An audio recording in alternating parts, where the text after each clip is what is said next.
Entonces soy un polluelo aquí, ¿no? En esto del profesor. Y bueno, mi perspectiva, a lo mejor empezando por ahí, es de que más que ser un profesional de la educación, soy un diseñador que casualmente da clases, ¿no? Entonces, desde esa perspectiva, ¿no? Que es, pues, un poquito lateral, vamos a partir de ahí, ¿no? Lo que comentaba Raúl, ¿no? De esto, ¿no? De la crítica a la academia, de lo del autodidactismo, tiene que ver con que mi educación fue un poco discontinua. O sea, estudié primero 4 semestres, luego lo dejé un tiempo, me rebelé, ya saben, esas crisis de la juventud, ¿no?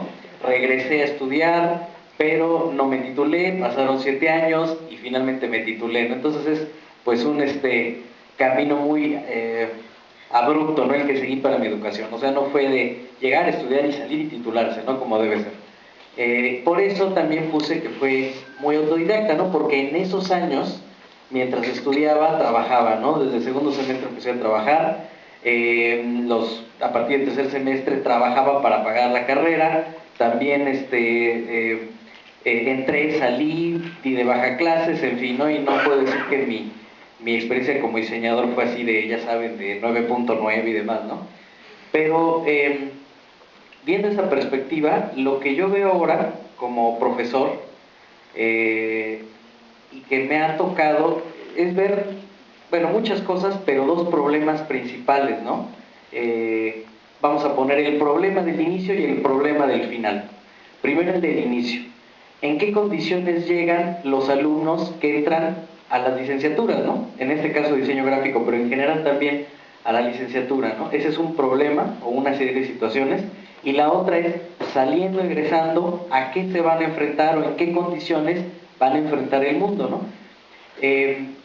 Viéndolo muy práctico, ¿no? Algo que a mí me pasa es que a veces estamos en clase o estoy viendo algún detalle de trabajo y le digo, pues gira este logotipo 30 grados y me doy cuenta que el estudiante no está entendiendo que son 30 grados. O les digo, ¿sabes qué? Haz una regla de 3 para que saques la proporción de este bocetito a tu cartel. Y no saben hacer una regla de 3. O sea, eso me preocupa porque cosas bien básicas de aritmética básica, de geometría básica, de ortografía básica, no se tienen entre los alumnos de licenciatura. Entonces, fuera de la academia de diseño, creo que sí traemos un problema que viene un poco de antes, ¿no? Quién sabe, ¿no? Algunos educadores profesionales dirán que viene del kinder, tal vez, del maternal, no sé. Pero estoy observando eso en las generaciones actuales que me han tocado, ¿no? No sé cómo haya estado antes, ¿no? Los profesores de aquí nos podrán dar esa impresión de cómo estaba antes, pero es a lo que yo me enfrento. Tiene que ver también con una serie de percepciones que yo veo, ¿no? Que es este horror, por ejemplo, a las matemáticas. Entonces mucha gente entra a diseño y a las profesiones creativas y humanísticas, supongo, por el horror a las matemáticas. Pero, por ejemplo, yo ya en la práctica profesional me doy cuenta que todo el tiempo son matemáticas, todo el tiempo. Tal vez no fórmulas, ni cálculo diferencial, ni esas cosas, pero sí geometría, sí conocimiento de ángulos, proporciones, unidades, operaciones de transformaciones y eso, porque eso permite trabajar más rápido, por ejemplo, ¿no? Entonces creo que son esas nociones con las que tenemos que luchar. ¿Qué más veo, por ejemplo, de los alumnos que llegan? Hay también esta discusión, y lo veo uno en los alumnos en las cosas que originan, ¿no? El de si tenemos que meternos a la realidad o podemos hacer cosas que son más de soñar durante la carrera, ¿no? Yo creo que la academia, una cosa buena es que es ese pequeño espacio entre los 18 y los 22 o 23 años en que la persona puede soñar todavía, puede hacer cosas irrealizables, fantásticas, locas, y no va a ser castigado duramente por la realidad, ¿no? Como ya pasa en la práctica profesional, ¿no? Entonces yo creo que también eso no se nos debe olvidar. Y luego, bueno, pasando al problema del final, ya cursaron los 8 o 10 semestres, ¿en qué condiciones sale el alumno al mundo profesional, ¿no? Yo creo que ese es el otro problema fuerte, ¿no? Y hay una situación que yo he visto que tiene mucho que ver, no tanto con la academia, sino cómo ha cambiado el mundo del diseño y de la tecnología, ¿no? Fíjense, antes teníamos una serie de personal, ¿no? Estaba el cajista, estaba el formador, estaba el pestopista, estaba el diseñador como tal, estaba el impresor, estaba el que hacía, se me fue ahorita el nombre, el que hacía todas las correcciones de los negativos, por ejemplo, el que paraba el texto, y eran áreas de especialización muy claras, ¿no? Entonces el diseñador, al menos como yo fui educado en el tiempo que estuve en la academia, era un diseñador educado para el impreso y para trabajar en ese medio, ¿no? Pero actualmente, si yo me siento en mi computadora y abro el InDesign, este programa agrupa en un solo programa con un solo operador las labores del cajista, del formador, del diseñador, del fotógrafo, a veces incluso, ¿no?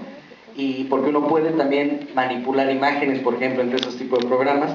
Y entonces, ¿qué pasa? Que el diseñador actual está absorbiendo en su labor lo que antes hacían 6 o 7 personas altamente especializadas.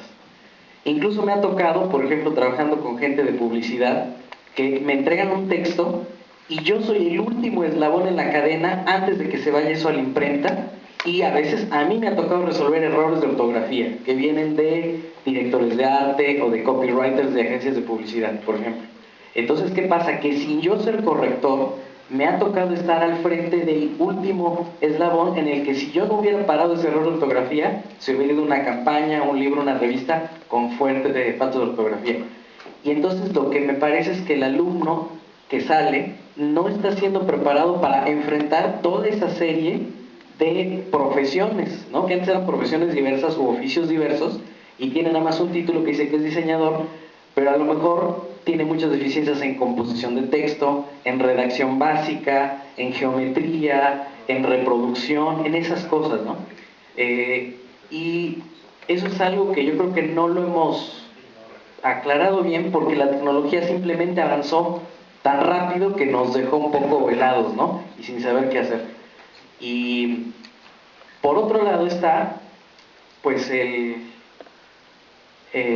mercado en sí, ¿no? También estamos preparando personas para un mercado, ¿no? Yo creo que hay muchas universidades que tienen esa idea, ¿no? Yo creo que no todo tiene que ser razones de mercado, ¿no? Pero por otro lado, lo que sí veo es que yo no estoy muy seguro de que la gente que está saliendo egresada de las universidades de diseño y de otras carreras realmente corresponda a la realidad de la cantidad de personas que se necesita en esa área. O sea, yo no estoy seguro de que digamos, el sector publicitario, editorial, empresarial, de identidad corporativa, realmente pueda absorber la cantidad de egresados que están saliendo, ¿no? Entonces yo creo que más que nunca ahora, el tema de la calidad es súper importante. O sea, no va a bastar con que el alumno que salga sea bueno o tenga 10. Tiene que ser, cuando menos, muy competente y tal vez hasta un poco más allá, porque la verdad sí se va a enfrentar a un mundo muy, muy, muy competitivo, ¿no? Entonces lo que sí veo es que no estoy seguro de que el alumno en general salga con noción de lo que se va a enfrentar, ¿no? Porque algo que creo que también pasó mucho es que esa noción con la que yo fui educado, ¿no? Que uno salía a estudiar una carrera y se incorporaba al medio y ya como que la carrera era la garantía de que uno iba a tener chamba. La verdad eso yo creo que ya tal vez en los 90 se perdió, o se perdió y no nos dimos cuenta, ¿no? Pero el tener un título ya para nada, al menos en diseño, es garantía de obtener un trabajo.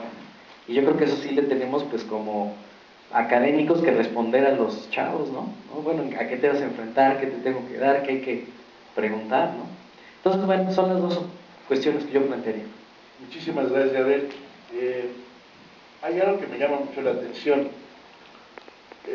Confesaste ser el más chavo de Laura, y curiosamente tu discurso suena como el mío o de alguien mayor que yo. ¿Qué tiempos aquellos? Había formadores, ¿no? Esto me parece muy interesante, porque parte de lo que yo recuerdo de tu generación, tuyo, era precisamente esta discusión: es que ya viene la computadora, ¿para qué nos enseñan esas porquerías? Y ahora tú estás diciendo algo también. Esto me parece muy interesante.